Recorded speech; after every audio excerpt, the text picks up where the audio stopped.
You ever wake up thinking it'll be just another ordinary day, only to realize halfway through your morning coffee, you're about to pick a fight with an entire empire? Yeah, that was me.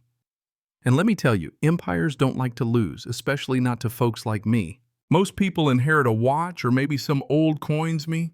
I got 400 acres of wild Colorado land and a family legacy stitched into every root and rock. My name's Owen McCoy. And my granddad always told me, son, don't let anyone tell you how to live on land you're blood built. He'd shake his coffee mug, glance out at the hills, and say, people might try, but that's when you show 'em why McCoys don't bend. I thought he was being dramatic. Turns out he was just early. Those hills, the creek winding through the pines, the stubborn old farmhouse, it was all mine. Not a gift, a calling, a responsibility.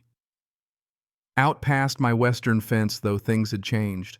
Aspen Ridge rose up million-dollar mansions, perfect lawns, and a homeowners association with rules so strict even Santa would get fined for his sleigh tracks. Now, Aspen Ridge HOA wasn't just some knitting club with a newsletter.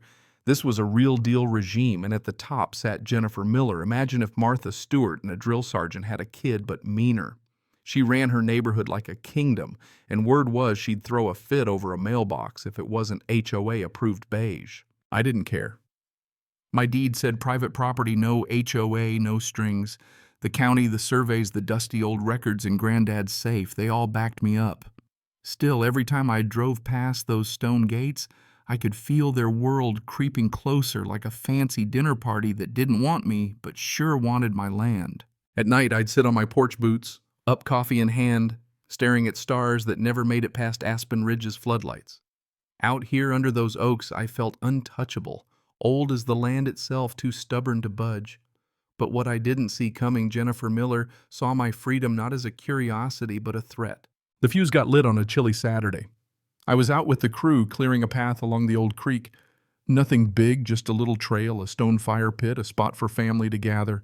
We worked careful, only trimming what needed it. Chainsaws sang with the wind, and birds, my boots muddy, my mood high.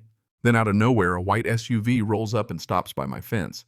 Guy inside polo shirt, clipboard, just stands there scribbling, glancing at us. Aspen Ridge logo right on the door. Didn't wave, didn't speak. Later, a different car. This time a lady in sunglasses snapping photos like she's with the FBI. I should have known right then trouble was circling. Next morning there's a letter courier delivered like it's a state secret. I slice it open with my old pocket knife. Inside, notice of violation. You are destroying protected woodland within Aspen Ridge's buffer zone. Cease immediately. Penalty $50,000. I swear I laughed so hard my dog barked at me. Protected woodland. My trees on my soil now claimed by their fantasy buffer. I'd seen power grabs, but this was Olympic-level overreach. But that's how it starts with a letter. I spent the night stacking deed surveys, even a hand-drawn map from before Aspen Ridge was a sparkle in a developer's eye. Every document, every stamp was ammo for what I knew was coming. Jennifer Miller wasn't just flexing. This was her opening salvo. 2 days later, I'm out checking the trail when I hear gravel pop, 2 shiny SUVs crawling up my drive like sharks. Jennifer herself steps out, heels stabbing the dirt, flanked by 2 security goons who look like they'd never seen a real fight. She comes at me, voice sharp as barbed wire. Cease operations immediately.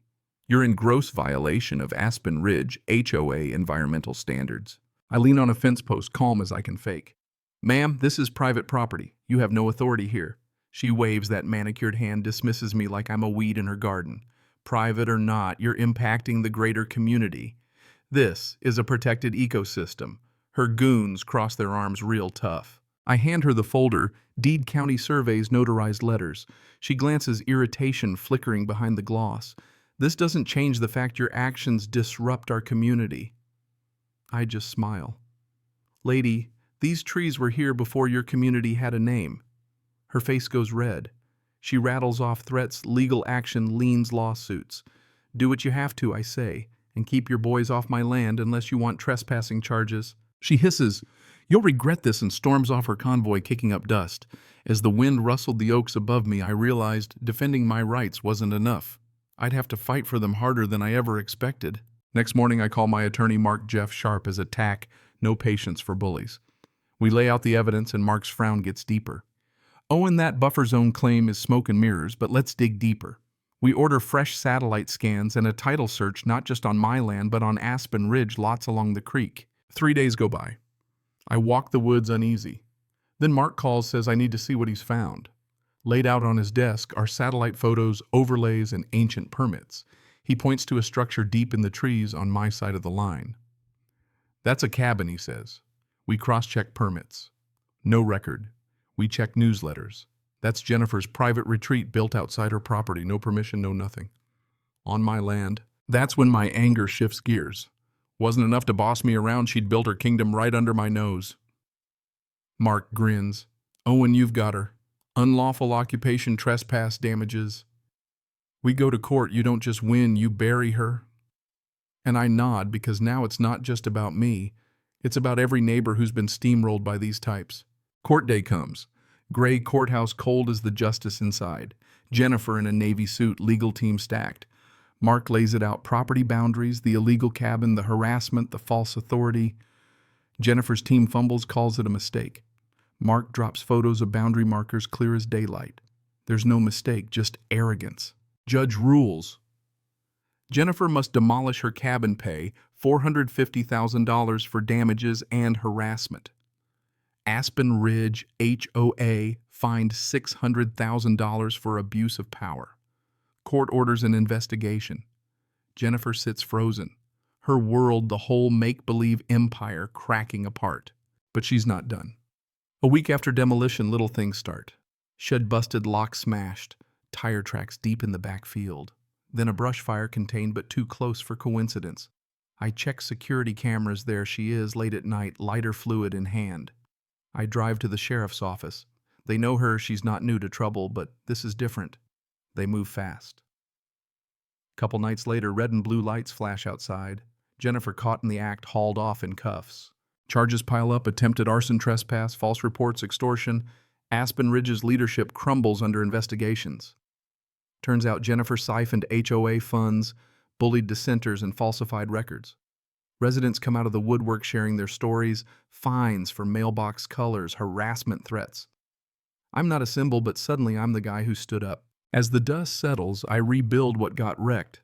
Plant saplings, hammer boards. Neighbors swing by, share coffee, share their own tales of HOA nightmares. Aspen Ridge, now with new leadership, quietly offers an apology, promises to leave my land alone. I make them put it in writing: no more rules, no more threats. My sign at the entrance reads, McCoy Woods, established 1887. Private land, no HOA. Simple, the way Granddad would want it. Sitting on my porch, coffee in hand, I watch the sunset filter through the old trees. Roots, deep scars healing, peace settling back where it belongs. Folks drive by, wave, sometimes stop to say thanks. I don't need thanks. All I ever wanted was to be left alone, free to tend my woods, breathe mountain air, and live without someone else's rules. Thing is, you never really win a war like this. Not all the way. You patch up the wounds, you remember the lessons, stand your ground, because sometimes the world won't stand for you. Folks like Jennifer. There'll always be more, always hungry for control.